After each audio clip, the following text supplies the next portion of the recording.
Artis Raffi Ahmad sempat menebar rayuan kepada penyanyi Bunga Citra Lestari atau BCL semasa di bangku SMP. Hal ini terungkap kala acara FYP yang tayang di Trans 7 pada Senin 18 September 2023. Dalam acara itu, awalnya Raffi Ahmad memuji BCL yang makin jerjus.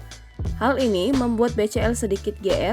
BCL mengaku tak ada perubahan signifikan pada dirinya. Perubahan yang terjadi padanya hanya seputar umur. Lantas bagaimana momen Raffi merayu BCL sejak SMP? Memang BCL dan Raffi Ahmad pernah terlibat dalam sinetron Senandung masa puber. Ternyata itu kerjasama kedua bagi mereka. BCL membongkar cerita ketika pertama kali bertemu. Parahnya, BCL ternyata langsung digoda Raffi Ahmad.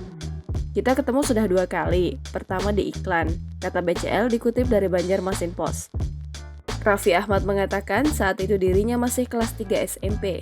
Kita dapat iklan, ini gue pertama, soft drink, gue masih kelas 3 SMP, baru mau lulus SMP, mau ke SMA, sudah jadi model aneka, ungkap Raffi Ahmad.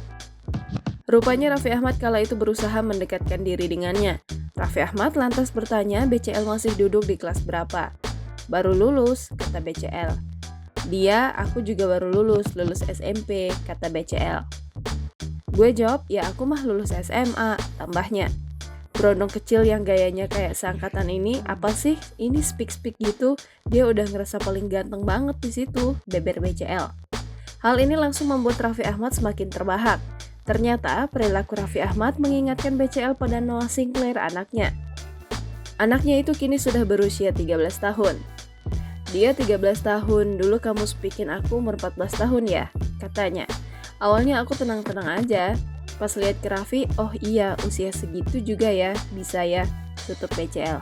Sementara itu dalam topik lain, Raffi Ahmad dikenal sering berbagi kepada rekan-rekan sesama artis yang saling membutuhkan.